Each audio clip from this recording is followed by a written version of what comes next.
welcome back to season 1 of Delivering Better. I'm Sarah. I'm Sophie. I'm Jo. Together we run Delivering Better, a campaign working to improve maternity care for all in the UK. In this podcast, we're going to talk about what maternity care is really like, what's working, what's broken, and what it costs people when care isn't kind or safe. And just before we jump into the episode, we wanted to give a quick trigger warning that this episode contains stories of birth trauma. Today, we are joined by an extremely talented woman. She's a mum, an author, a debrief facilitator, and a perinatal trauma specialist midwife. And you might have even watched her get a handshake from Paul Hollywood himself on Bake Off last year. What a woman! Illiyin Morrison, everyone. Welcome. Thank you very much. Before we get into all of the really important, fantastic work, are you still baking? Every day. Oh, But only for my house, like only for my family. Someone tried to commission and I was like, oh, darling, no. No, I don't we need don't any do more that. Pressure. I just need people who eat it regardless of how it looks. But yeah, I think baking is like a kind of, it's probably the biggest outlet I have. So yeah. That's Nice. Cool. That's cool. My sister-in-law baked when her mum died. That was like her outlet. Yeah. So very Therapy. Really good outlet. Yeah. It was her therapy. Yeah. She that was where she liked to take her brain and her hands when she needed to. Such a lovely way to do it. It kind of just helps, and you have a nice result. Like there's cake. Yeah, I don't eat cake, agreed. But everyone in my house eats cake, and they're always happy. You don't eat cake? You don't I eat don't like cake. I don't really like. I'll taste a cake, or Yeah, I'm not really a big cake eater. Wow, that is interesting. Wow. Yeah. Bake Off, not a cake eater. I'm a bread eater. Yeah. Give me some bread. It's better. It's always better. I definitely look like a bread eater too. Love a bread eater. So we're going to get in straight away, if that's okay with you. Yeah. So obviously you've had a long career as a midwife. You've mentioned before about the moment where you decided to step away from midwifery. And I was wondering if you could tell us a little bit about that and kind of how that moment has sort of then since framed what you've done. Yeah. I mean, so I had my daughter. Interestingly, I qualified with the very sort of clear idea or knowledge that I was not a clinical midwife. I knew that wasn't an area that I flourished in or wanted to be in.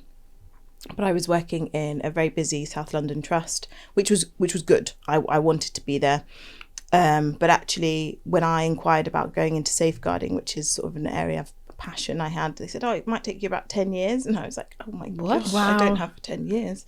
I can't do this for 10 years. And I think, traditionally, it's a very lateral movement. You might go band 5 and then you get to band 6 and then you do postnatal, antenatal induction, labour ward.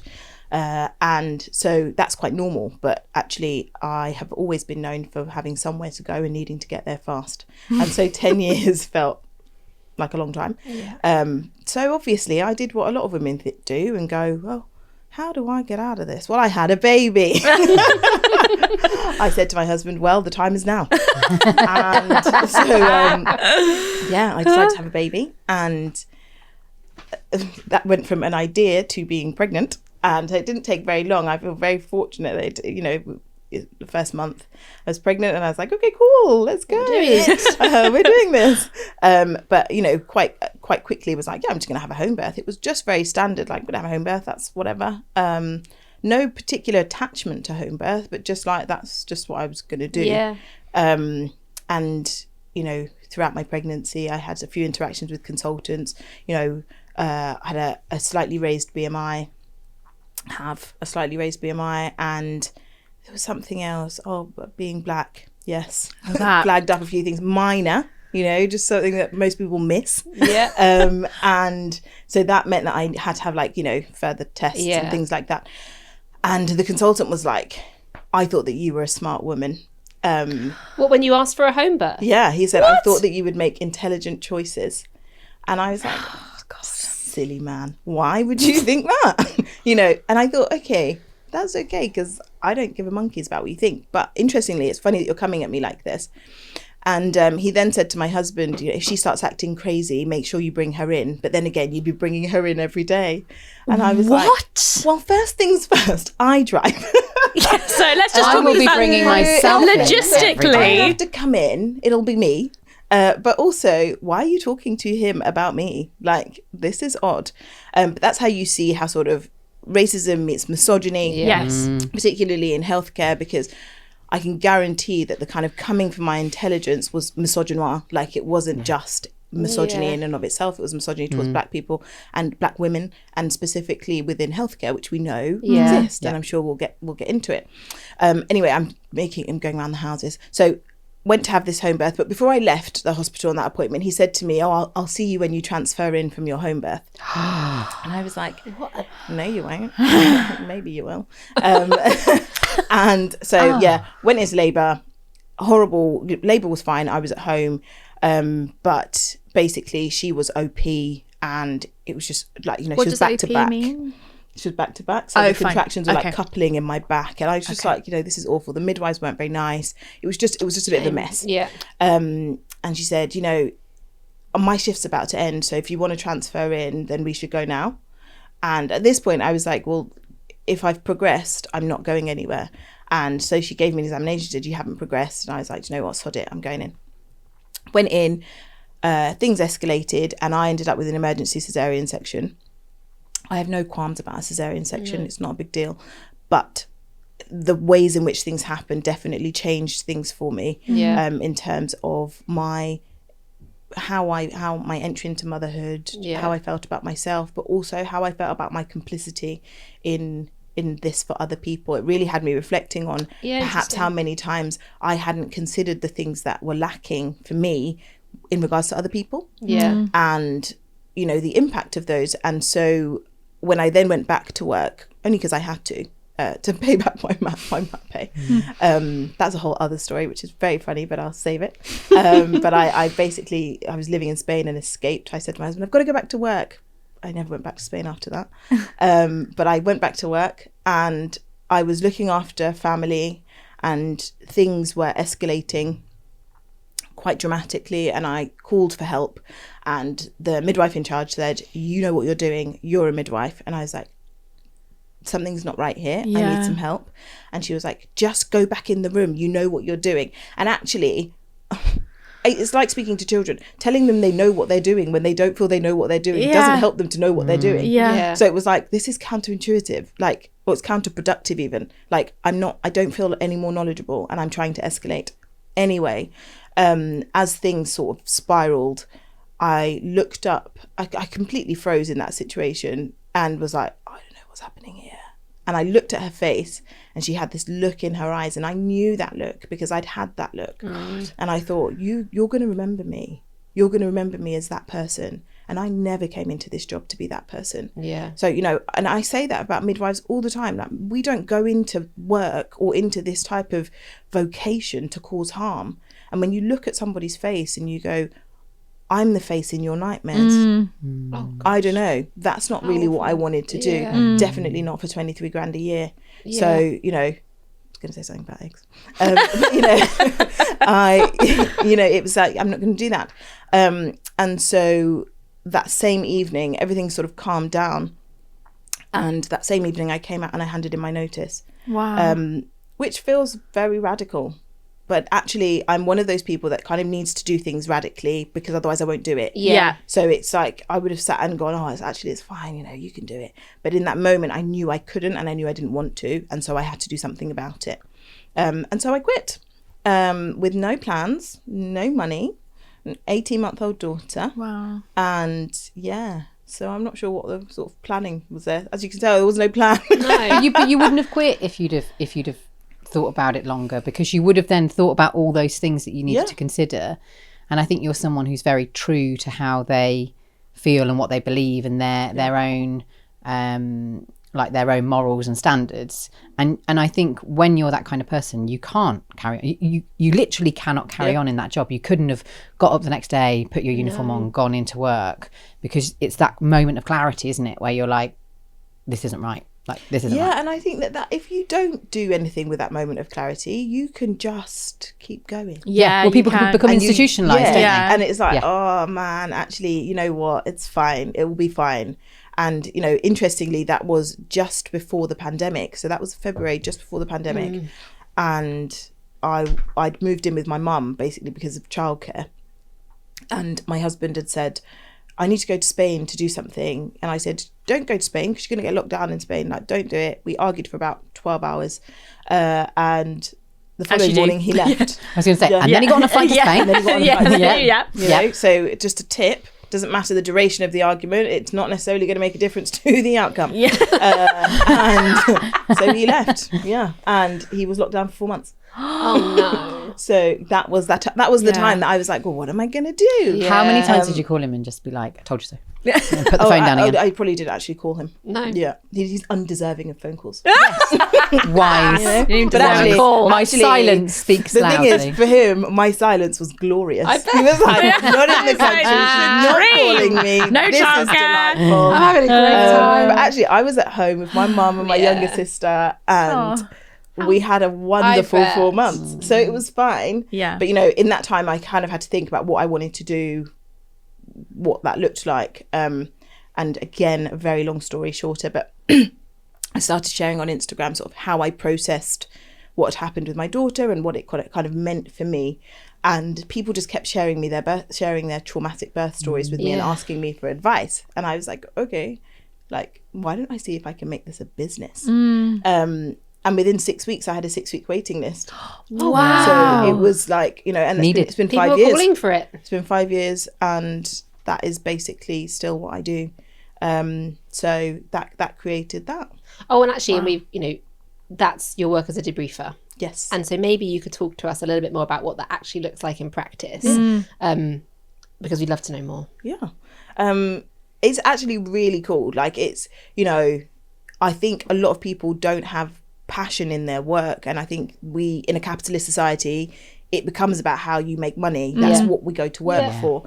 And I hate to sound like an absolute cheeseball, but I love my work.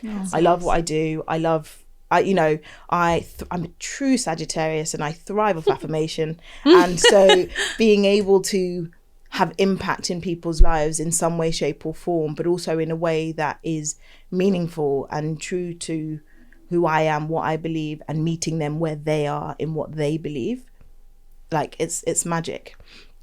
So I basically created a framework for debriefing and for processing traumatic experiences, which is about sort of reflecting, reinforming and reframing. So we sort of take how they live their experience, and there's no clinical notes involved because actually those notes are written by somebody else that doesn't know them, but also that has a pin to protect, has a different responsibility, a different lens that they're caring through, and a different set of priorities. And that's just part of the bureaucratic system of birth. It's not their experience. It's not. Well, it is. It's their experience. Exactly. It's their So they're experience writing as from a their witness perspective. versus someone who's experiencing Exactly. And so I'm like, I don't need that, you know, if you have specific clinical questions, I definitely say to people, you know, I can answer your clinical questions, but you can also go back to the trust and you can have a birth reflections with them, where you can cover those if you feel more comfortable. That's fine. But actually, I want to know how they lived their experience, because that is what is bothering them, how they felt it. Yeah, it doesn't matter what someone else says happened you know, or didn't happen. It's sort of like if you wait, it's like fact or feeling. And Yeah. actually, the feeling is The feeling's what stays. Yeah. Exactly. You could tell me after my birth, they said to me everything was fine. It was, you know, everything worked out fine. Section, everything was good. Blah blah blah. So for them, as a clinical outcome, nobody died. There was no emergency. Everything was fine. As an emotional outcome, I was a hot mess. Yes, and So I think that's interesting because I've talked before about how I had a home birth with both of mine. And so I was told I had a good birth, right? So that became my truth because someone said to me, I'm an expert and you've had a good birth. This is a good birth. And it wasn't until I got pregnant with my second that I was like, oh shit, like I'm scared. And with Cooper I was pushing for like 4 hours, and actually in hindsight I'm like, that's a long time to be pushing. He was back to back, so I only had back contractions. I had no pain relief, I had no gas and air. I pushed for 4 hours and I was in labour for 18 hours in total. And actually now I can go, well, that's actually quite a lot. But because I was a home birth, no complications, couple of stitches at the end, someone else's checkbook had decided that I had a good birth. But in me, something broke in me in that moment, that I was pushed beyond what I think I was comfortable with. And it took me a long time to accept that. I think if I'd have done a birth debrief, maybe I'd have unpicked that sooner, because I would have talked from my experience and how I felt it in that moment. Yeah, I mean, I definitely, for me, it's definitely, choose who you go to. Yeah. And it really is important. And I think we can really undermine what it is to be held properly, Yes. in a trusted space. Yeah. And I don't say to people, come to me, because I'm like, I might not be that for you. And that's okay with me. But find the person who is that for you, because you could go to the hospital and you could have a debrief. But in some ways, the hospital is perhaps what caused the issue. Yeah. This is the thing. policy They could have caused the issue. That's it. The normalization of harm could have caused your issue. Yeah. And you're going to people who say, that was absolutely fine.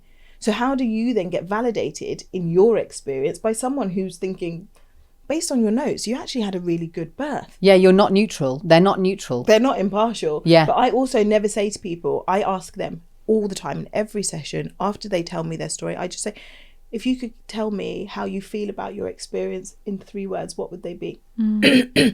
One thing that we lose a lot of the time in mainstream birth is our voices and our autonomy and our ability or the permission to put words to the things that we live.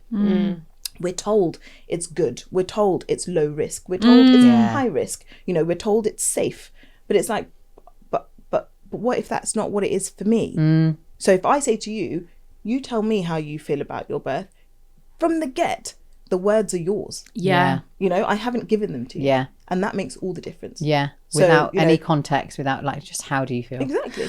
I think it's really interesting how the birth reflection sessions that are held in a hospital, for example, they're often treated, or it feels like they're treated in this quite tick box way. And the damage potentially that is causing to someone who has been through a deeply traumatic experience, it kind of takes my breath away. I don't mean to interrupt you, but because obviously you did have a really traumatic experience that we've spoken about before. Yes. You did a debrief with the hospital. Yes. But you didn't do anything like a debrief that we're talking about here. You didn't come see me. You didn't No, see and do you know what? I actually feel... Maybe you should. I shouldn't say that to you. I'm sorry to be... It's not for me to say whether you should or not. But I was interested to know whether you think it would have been helpful. So I did a birth reflection session, and the reason I did it was because there was an amazing midwife whose intervention was really definitive in the care that I received. She was extraordinary, and I think about her often, and we're still in touch. And she was able to do my birth reflection, and that's why I did it, was because it was with her. Yeah. And she treated me not as a patient or a service user, but as a human being. And I knew that would be how she would treat me in the room. But I would never have done it if it had been with anyone else. And we gave evidence to the Amos investigation recently, and one of the things that I was talking about was the importance of that birth reflection, and how it's very difficult to explain to someone who hasn't had experience of it what it is like going back to a place where potentially the worst thing in your life has happened to you, and then you're having to relive that experience in a room. It is you're so vulnerable in that moment, but equally I recognize how if it's done well, it can be so powerful. So yes, I did have it. I think the reason that it served a purpose for me was because I trusted the person who was doing it. And I have thought about having a debrief, a different kind of debrief since then. And I think it's interesting because of the work we do, I talk about what happened to me all the time. And it's funny, but sometimes I forget that I am having to revisit this thing all the time in a lot of quite intimate detail. And sometimes I'm okay, and I've learned a way of talking about it that feels manageable to me. But there will be moments, and sometimes it can be as random as we sat on a Zoom call a while ago and the person we were talking to said something, and it reminded me of something I haven't thought about since my daughter was born. And then it hits you like a flood. And I think it links to something we were saying earlier, Illy.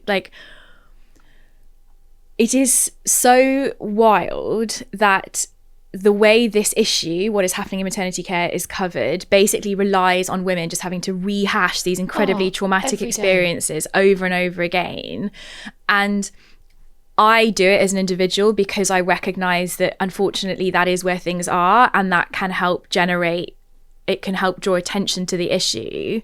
But it should not be at a place where we have to talk about these experiences and that's the only way we get listened to. But also, as you were saying, can we move the conversation on? Yeah. I mean, I think really importantly, when the problem with a lot of these reflective spaces is that is what they are. They take you back. Yes. And then they reach a conclusion, which is, well, thank you for sharing. Yes. You're so right. You know, that's it. And I will never leave a debrief like that. Yeah, you're so right. Because actually, we need to come full circle. Yeah. Because most of the time, we're not able to do that. Yeah. So it's like, actually, I'm never going to leave you in that space if you just sharing your story and me going, thank you. You know, because, well, then what? What do you do with that? What acts? Because most of the time, like I said, you know, where we lose autonomy, we don't have any action in even our trauma recovery. So when they're saying, oh, come and have a birth reflections, okay, you go, okay, cool, I'm gonna share, and I'm gonna be given tips and tools and advice. Yes. And actually sometimes you're really not. No. You're just told that either what you lived is true and they're sorry you felt like that. Yeah. Or that actually, based on the notes, everything really kind of went okay. Yeah. And or you come out and you go, okay, fine, I had managed expectations, this was what I wanted it to be. You know, there are different outcomes, and some people have really, really positive experiences, particularly those who have had some type of continuity of carer. Yes. Yeah. That makes a difference because they're familiar with people. Yes. But otherwise, they're quite problematic. Yeah. And if we're going to be really, really, really honest, we have to look at the fact that obs and gynae is the most litigious area of healthcare. Yeah. Meaning that actually our birth reflections for people to reflect and to be able to come away feeling ease, or and call me a cynic, are they a way to gatekeep processes of litigation? Yeah, to manage risk. To prevent it. Yeah. I'd So love to you'll go- know what the metrics are on that. Yeah, like why do absolutely. you know, we've noticed that if you do X amount of birth reflections, then You it pay stops them less. from escalating it Yeah. to a Well, what happens when someone goes in and they feel that all of these things happen, and then they go to a birth reflections and they're told that actually it was really normal, nothing went against policy, everything was absolutely Basically fine, gaslit. that they felt the way they felt, and that is validated, that's Yeah. recognised. Yeah. Will you then go to a solicitor and be like, the trust says that they didn't do anything wrong? Probably not. Yeah. Most people, it takes the wind out of their sails, Yeah. and they say, Yeah. this is a me problem. I just can't cope with Yeah. the reality of what I experienced. Yeah. Totally. But actually, I guess it was fine. Yeah. Yeah. And this is part of the problem with when you have so many people sharing traumatic birth stories. And I look at it like this. Birth stories are like restaurant critics or restaurant feedback. The only people that leave feedback are people who have a great time or people who have a terrible time. Yeah. There's a lot of people in the middle who don't really say anything. They're just like, oh yeah, it was nice. They say to their friends, you should go as well, try it, whatever. When what you have online is this polarized thing of people who are like, oh my gosh, my birth was incredible, I just feel great. Yeah. And people who have, oh my gosh, it was horrendous, the worst thing I've ever done. Both sides are very loud. Yes. And so it leaves you in this space of being like, well, I guess you will be able to find people who can relate to your negative experience because there are loads of them. Yeah. And that also undermines people's ways in which they will seek further sort of apologies or accountability. Because if they're going, I'm on a forum on Facebook and there are like thousands of women who've also had traumatic birth experiences that are worse than mine. That's how they view the world. And that's how they view it. Yes. That's just a reality. Yeah. And so then they go, well, I guess maybe mine doesn't stand out. Maybe Yeah. I won't progress it. Yeah. Maybe I won't do anything. I also think we talk about birth trauma in some ways more than we talk about positive births. Yeah. And as I say, maybe my birth wasn't as wonderful as I thought it was initially. That isn't to say that I didn't have, in the grand scheme of things, a relatively decent first birth. But my second birth was fab. Like, it was genuinely fab. He was like a bullet. He was great. I understood everything that was going on with my body. I managed to get into the pool. I was laughing when his head came out because none of the midwives and Gareth hadn't noticed. The Christmas tree was up. It was gorgeous. I sometimes feel very embarrassed to share that because there's two things that happen. Either I feel like that makes other people feel like shit, or people go, that's not true. That's not true. Like, you can't possibly have a birth that you enjoyed. No, I can, because I had one that I really didn't and I found really, really hard. And then I had one that contrasted with that I understood was how, like, that I felt strong and I was like so impressed with myself. And I think that's also an issue, because you are bombarded with these horror stories of birth which scare women who haven't had babies. And then when you say, well, actually mine was pretty good. It's pretty good. People are like, no, it wasn't. And like, so you can't win either way, because if you have a bad birth, they're like, you've been doing that for millions of years, why are you complaining? And if you had a good birth, they're like, shut up, it's birth, it's horrible. And you're like, well, which one is it? Like, which one do we land on? And then also there's this spectrum, isn't there, of trauma? Like, what you consider traumatic is entirely dependent on your own circumstances. Yes. And so to your point, we hear the extreme ends of the scale, but I'm sure there are lots of people listening to this podcast who sit somewhere in the middle, as you say, but like, don't know, do they call that traumatic, even though it felt really traumatic to them?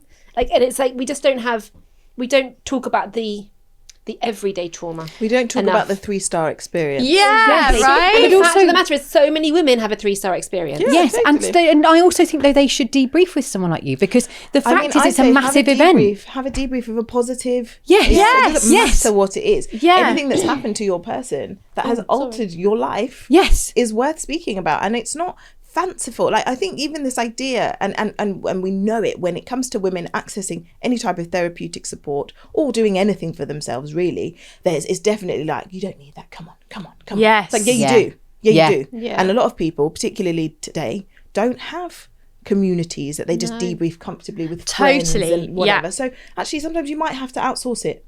And that's really good. Yeah. Yeah. You know, I think about my second birth, and I had a home birth after caesarean section, and I remember again the consultants being like, this is against policy. I was like, whose? Yes. Whose policy? Like, it's my policy. Not in this house. And by the third time she called me, I said, I just don't want to have this conversation anymore. And she was like, I know. I was like, so just write that down. Write down that Illiyin understands the risks, and she does not want to have further communications in regards to anything that you are saying. Yeah. And she was like, All right. Okay. I was like, okay then, have a good day, babes. Like, So I wanted to have a planned caesarean, and in the end I had to have a planned caesarean under general. But I remember talking about obstetricians and like reactions to women asking for what they want. I went into my London Trust and I said, I want to have a caesarean, and he looked at me and said, and I reeled off my data, because I like to read data and I knew why I wanted it. And he looked at me and said, are you a doctor? And I was like, no.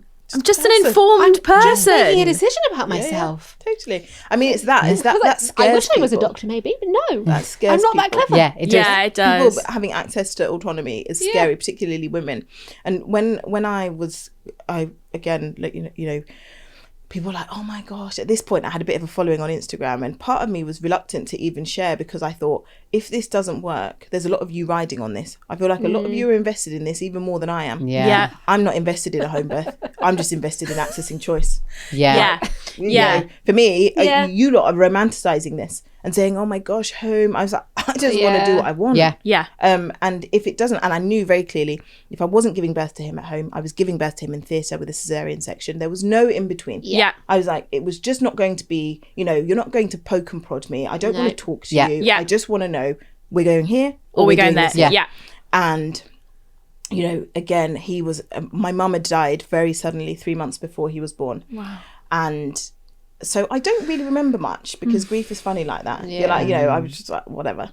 But was very like, yeah, this is just what we're doing. And I said to my husband, well, we'd had a conversation about it, and I said, do you want to be there? And he was like, no. He's like, do you want me there? I was like, no. And that was that. And we had a 3.5-year-old at the time, and I was like, well, you look after her then. Yeah. And my sister will be with me. Oh. And we had a family friend who works as a doula, but she'd flown over from South Africa to be with me. Wow. And I was like, I think I'm got my good. squad. Yeah, I've got this my is what I need. team. Oh my This is God. what I need. This is what I was need. like, do you know what? Even having to think about a man as a baby comes out of my vagina is the most I bizarre know. thing. I was like, I don't need to look at your face.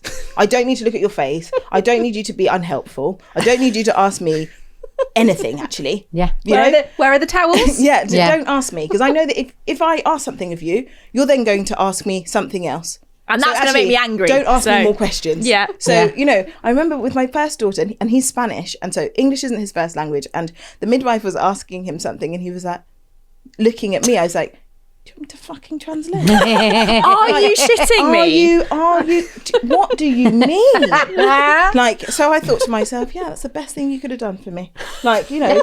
Don't be here. Yeah, everyone play to their strengths, though, as That's well, it, right? right? Play to your strengths. Where they can best serve. Right. She was perfect with him. Yeah. He felt like dad of the bloody year. He's been fucking annoying ever since. Like, he thinks him and her are like this. It's them against me. I was like, oh, this is boring. But okay, fine.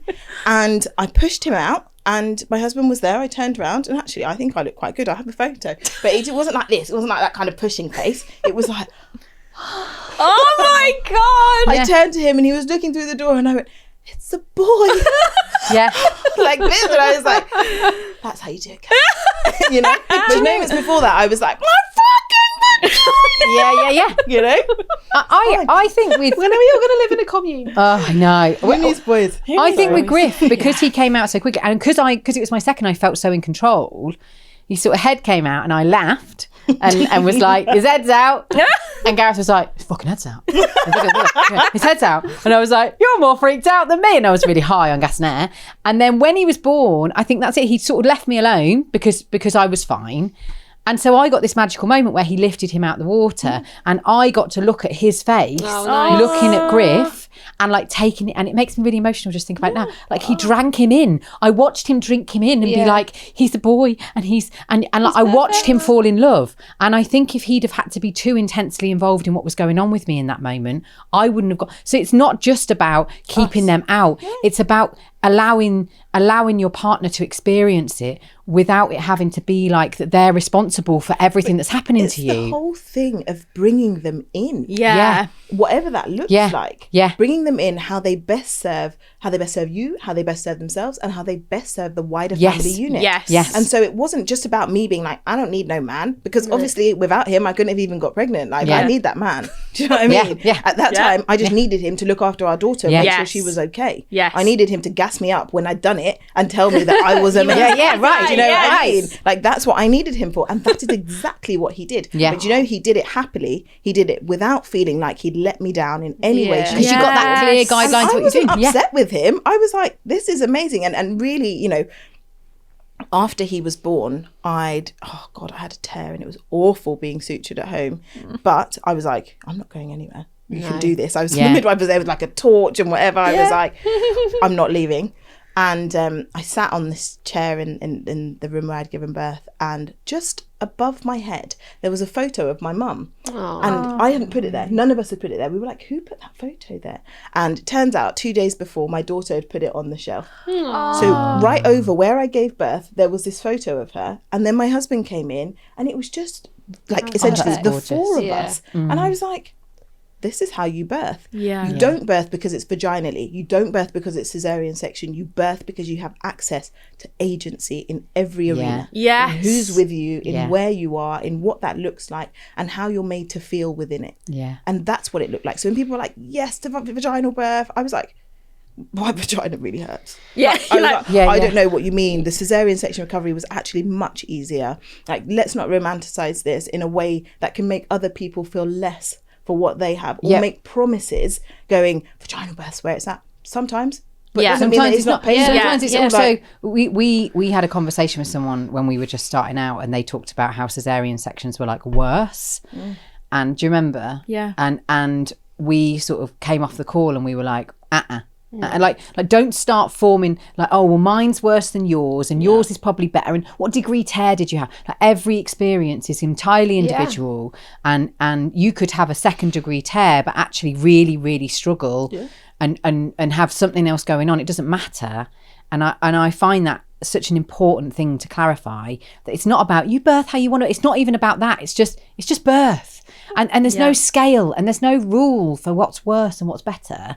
And I think it's important for people to feel like that and know that. Well, I said to my husband, I was like, if we ever had a third, I'd have an elective. He was like, what? I was like, well, I've experienced the other two. Yeah, exactly. go for it. Full suite. Go for it. Why Go for the not? hat Like, trick. He was like, you wouldn't want to do it at home. I was like, I don't care. Like, Yeah. I don't I've done care. it. Yeah. Like, it's not, I don't have an It's not like attachment you to have- any yeah. of these things. Like, this is all I'm saying to you is it would be something that I would consider because nice to have the why choice. not? You know? Yeah. Why not? Why not? I had an attachment, I think, to having a home birth the second think a time. lot of people for do. sure, because I couldn't imagine going into hospital because of the experience post. Yeah. And also, and I talk about this a lot, I think home births are, and I say this without people misreading this, how births should be in terms of the support you have. You have a midwife for you have a midwife for a baby, you are, and like when you look at how that's delivered in a different setting, we squeeze that midwife amongst 4 women and then we wonder why things go wrong. There's a reason you have one midwife watching you while you birth at home.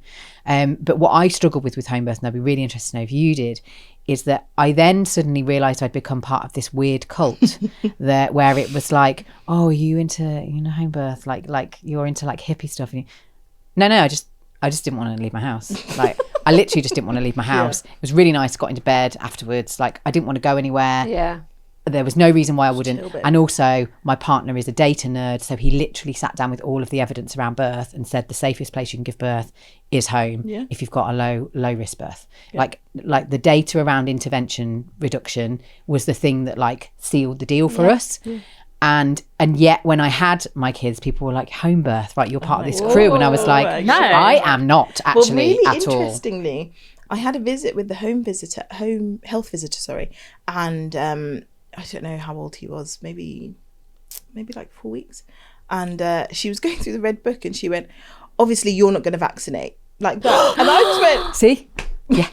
why? Wow. I was just, I am a sat there medical and I was like, professional. What? why wouldn't I? Because like, no shade. Yeah. People do what you want. Yeah. But why wouldn't I? What makes you Why do you think assume that? Yes. It was the most bizarre thing. How But odd. actually there was lots of that. Kind of like people thinking, like, I would be the worst cult member. Like, I would be the worst cult member. Be I don't want to questioning follow everything. anyone. I don't want to follow anyone. That's true. Like, you know, I so, got that impression. yeah, you know, like I would absolutely be the cult leader. Yes. So, I you wouldn't know, join one. I would create one. start one. The leader commune of women. Exactly. So it's like, no, I'm like, ladies, no, the placenta is not attached. No, like we're not doing that. And it was fine if people did, but it was just an individual choice Yes. that aligned with who I was at that time and Yes. what I wanted Yeah. and how I was able to access it. That was all it was. Yeah. And I want people to recognize that you don't have to be of any particular any particular belief system to choose an alternative. Yes. And why home birth is seen as a radical alternative is a whole other Yes, conversation. it really is. You're not one for now. One no, that we don't have could be time that for. could literally be a second episode on whole why people consider it episode. radical. At the top of the podcast, Yeah.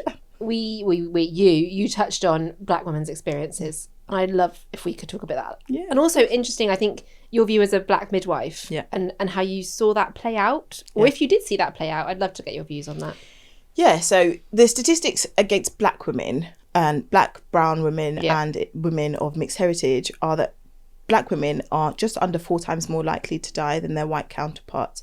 Now, about 5 years ago, that's at 5 times more likely, and it has slightly shifted, but it's not shifted through any change. It's shifted through the fact that more white women are dying.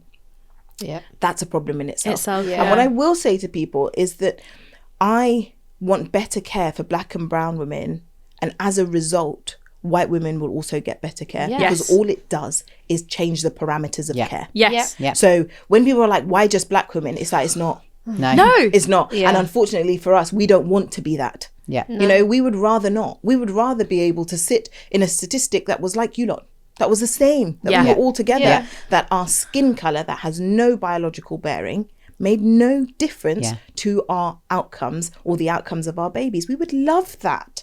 So when people get upset that Black women are getting attention, it's like, do you know how many Black women don't get to live and see the attention that their case has brought? What do you think this is for? Attention. We don't care. No. You know, most Black women through colonialism don't want to be seen. They want to be able to exist with being unseen. They will be the last people to make noise. They will be the last people to put in complaints. They will be the last people to demand things in spaces because they are not white women. And because our position, particularly in this country, is always precarious. And we know that. It doesn't matter what our passports say. Our acceptance in this country is precarious. Cancel culture, whatever that looks like, exists as a very real reality. That is what has led to these statistics. That in and of itself is the way, and people don't want to do that. And this is why my work, I feel, is so important through the process of reflection and connecting dots, is if you understand the bigger picture beyond the immediate, I'm pregnant, no one's listening to me, things will start to make a lot more sense, and we'll start to look at where we need to combat this issue. This goes way back. This is multi-generational. So why we're not having conversations with aunties is beyond me, because they're the people who are giving advice to their daughters, to nieces and nephews. They're the ones who have perhaps warped beliefs about what is normal, what is acceptable, and they are the ones that are saying, don't say anything, don't make noise, because they were told not to make noise. So why aren't we speaking to them about how we can change beliefs within the Black and brown communities around how we can behave in hospital settings and what advocacy really looks like for us? But we're not doing that. So that's the first thing. Then we need to look at schools. What's happening within the education system? How are Black girls treated in the education system? How are Black boys treated in the education system? What is happening that is therefore influencing when people go and have sex, who they're having sex with, what they understand about contraception, what they understand about STDs, all of those things, what they understand about body autonomy. How are we dealing with that? What are we doing when Black girls and boys are significantly more likely to be expelled from school? When also there is a religious component to how people are taught about sex, how people are taught about pregnancy and their bodies. Why aren't we speaking to imams in mosques and vicars and pastors and people in churches and other religious spaces, so that we're understanding the things that are impacting these statistics? So we have to broaden our lens a little bit to go, well, what needs to be happening around education? So it's obviously a systemic issue. But then we go further and we say, right, well, we're pregnant now, so what does that look like? What is happening within those conversations, those microaggressions, the sort of lack of understanding around why people make the decisions that they make? Is there real cultural competence? Is there cultural humility? Like, are we willing to understand as professionals? And I say we, because I am a Black woman that was raised here. I cannot absolve myself of having stereotypes and biases that white people have as well. Because in a society that is white, how would I not? I was raised in Norfolk. Like, that's not the arse of the country. That's the arse's spot. Like, there is nothing beyond Norfolk. Which means that when we moved to Norfolk, people were asking if they could like lick our skin if we tasted like chocolate. So do you think that I wouldn't have any preconceived notions about people from different countries? Of course I do. So I have to check myself as well. So if we're looking at all of this and we're saying, actually, we need to be looking at those biases, we need to be looking at, if we recognize that culture is a massive influence over decision making in pregnancy, birth and postpartum, and understanding, and cultural competence isn't understanding every culture, it's recognizing that cultures exist. That's all it's asking. And recognizing the influence of culture on decision making and behaviors. So when we have people who are not only culturally competent but culturally safe and culturally humble, this can create a big difference. This means that we aren't falling into those stereotypes of angry Black women when women don't want extra scans or they're not coming to their appointments, and we're not looking at neglectful parents because we've been told that Black women don't look after their kids through whatever biases we have been fed. We're going, actually, culturally, why not? Why don't they want scans? What could that be a cultural thing? Could it be religious? Could it be through family history? Are we exploring that more, or are we just saying, mum declined test? That's it. That's it. No conversation. And then if anything happens, well, she didn't come to the appointment. If she'd have come to the appointment, did you tell her why she was coming to the appointment? Did you have a conversation as to why she was declining coming to the appointment? And when you ask that question, if you did you sit with that response? Did you try and get an understanding of what was being said to you? And how's your listening? Do you listen to hear or do you listen to respond? Because most people listen to respond. But if you're listening to respond, you've already responded before it leaves your mouth, and before that person's often even finished. Yeah, I was going to say, before they even speak. You've responded. Yeah. You've got your answer ready. And it's like, but you didn't actually know what they were. You didn't know what they were going to say. So how have you done that? So all of these things are definitely influencing how we have the statistic that is not moving. But also, as white women, the same things are happening to you, because white people have culture too. White people have things that influence their decisions and influence their behavior. Are we willing to explore those? Could that be saving lives? Yeah. I think that's why, as a podcast and as a campaigning organisation, we keep coming back to the fact that we can't just focus on the maternity crisis or maternity care, because it's so much bigger than that. You have to look at, like, society-wide is causing what's happening. It's too easy to say, well, the government need to give more money to maternity care and then problem solved. Like, and I love to say that, don't get me wrong. Because it would, and also, it would help. More money would be good. Yeah. Like, let's fund it. But you can't just throw money at this as a problem. You've got to look at the fact that this is systemic. Yeah. It is due to cultural issues across our country with how people are brought up, their belief systems, what they are told, what they believe, they're educated, their bias, all of that. And also, crudely, who is thought of as a political priority and who isn't. Yes, who's thought of as a political priority, but I think that's part of it. That's the issue, is that decision is made based on all of these bigger things, and that's quite challenging as a campaigner, because you don't want to freak people out and everyone be like, oh, it's too big, you can't deal with it. And that's how people often do Sometimes it, right? They go, daunting. It's too big and it's really daunting and I can't deal with it. But actually you have to deal with that, because if you want long-term change, if you want this to be a seismic change that completely disrupts how we perceive birth, how we perceive women, how we perceive anything like that, you have to disrupt all of these things and churn it up. And I think that's the bit that sort of freaks people out and makes it feel too much. Yeah. And I think for who? I always think for who? Yeah. Like, it's like, oh, that would be too hard. Yeah. Is it harder for the person who is being asked to stand up for it, or harder for the person who suffers as a consequence of it? Right. So when you're thinking, oh God, that's really difficult, dying is really difficult. Yeah. Going into birth thinking you're going to die is really difficult. Yeah. A person being uncomfortable because they have to raise their voice to stand up for somebody else whose voice has been taken from them is significantly easier. Yeah. It's significantly and very, easier. Very impactful. Yeah. So when we're even talking about what we can be doing, what we can't, and and everyone's like, I just feel like I can't do anything. Use your damn voice. Yeah, say or something. That's the first thing that you can do. Something. The first thing that you could do. Or you can stand up for the woman who's in the bed beside you. Yeah. Take food to your neighbour. I'm talking, these are small things, but they are massive. Yeah. So it's like actually changing our behaviours around how we treat people generally. If people cared for people more, we wouldn't have a maternity crisis, but we also wouldn't have a global crisis. Right. Yeah. So, our behaviours, if we're not changing our behaviours in every arena, we're going to end up with the same issues. Yeah. Part of why maternity is such a good way in which to create that change is because this is the pathway to the future. Yeah. Oh, yeah. It's the start of everything. If we're saying, actually, it starts with the babies. I know, yeah. So if we're saying it starts with the babies and we give children a better start because we look after their mothers, we will be feeding into the future. And that's what we want to be doing. This is why we can't start it with geriatric care. Yeah. No. It's why it's not going to make the same difference. So you start at the start. Yeah. And the start is with the womb. Yeah. Yeah. That's where it is. Yeah. But that's the thing that, like, when people talk about how we live in a patriarchy and how we should have a matriarchy, people are like, that means that women are in control. And it's like, absolutely, that's not what it means. What a matriarchy does is it centres on children. It centres on a world where it's about building a future. It's about looking forward and saying, what do we do that's best for everybody, that brings everybody along?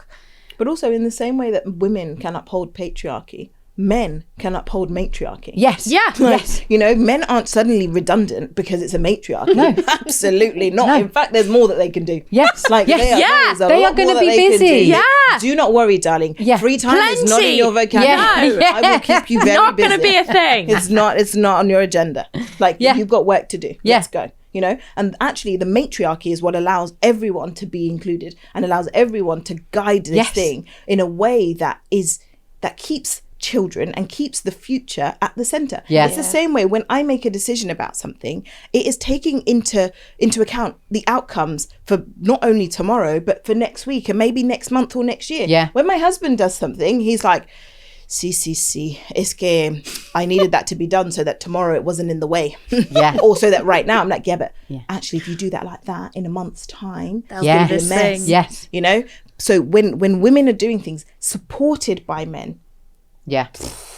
when women do things alongside men, this isn't a way to get rid of them. Yeah. This is a way to bring them in. And That's it's it. always Partnership. been that. It's That's It's always it. been that. It's how Yeah. birth works. It's how parenting works. Yeah. It's how everything works, how the world can work really well. Yeah. If we bring each other in and we go, we all have a vested interest in things being better. Yeah. Yeah. I so desperately want that as a world. I so desperately want that. I think about it so It's a much. lovely thing to think I about as think- we head into our last question. It is. Sorry, I'm gonna. Shut up. Sophie, stop.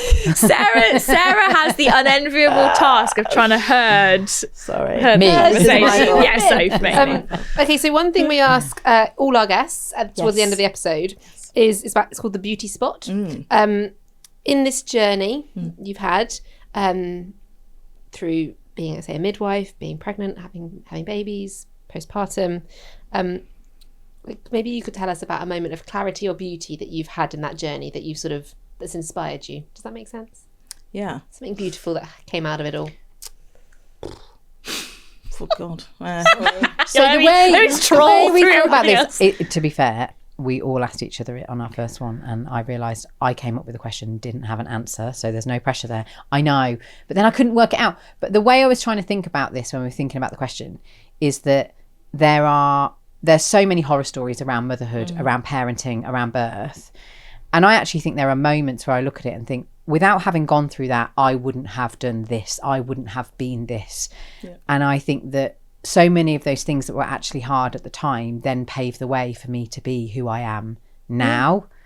I mean, if I really think about it, I have two. And I know you said one, but you know. Two. Oh, yeah. No, you're allowed Yeah. Two. beauty spots. Yeah, there you go. So without everything that happened with my daughter, and I continuously, you know, for me, she was the moment and she is everything. Bloody nightmare at 7, but she's everything. And without everything that happened to her, it wouldn't have shifted my thinking to have been able to help thousands of women later. You know, a terrible experience led to openings, and I think that everything always leads to openings, some that we can't see and others that we can. But my second would have to be my mum's death, and it was very, very sudden, one day to the next, and she was 61. Wow. And mum had 7 children. Whoa. And on her funeral, over 500 people followed behind the hearse Wow, and that is amazing. prayed for her and, you know, sang for her and all of these things. And to understand that the life that we have here is very short, but the impact that we can have is very large. That was a testament to that. I live my life to leave a legacy. So if I'm not leaving a legacy, I'm not doing what I'm supposed to be doing. Yeah. And that can sound however you want to interpret it, but it means that I will stay on calls for an extra half an hour to make sure that that person feels that they have come full circle in their story. Yeah. I'll give it to people for free if I know that they can't access it. Yeah. I'll go to the talks, I'll go and record the things that I can't be bothered to do, but because I know that they're important. Yeah. Because that's my legacy. And I hope that in that legacy, it influences other people to recognize that the life that they live is worth something, even when they're dead. Very nice. I think that's There you go. gorgeous. Birth and death. That's Birth and death. beautiful. What a lovely way to Basically the end. same things, Yeah, aren't they? it's gorgeous. Illiyin, thank you so much. Been a pleasure. You've been Thanks, listening to Illy. Delivering Better. You can find out more about our campaign and us at Delivering Better on Instagram.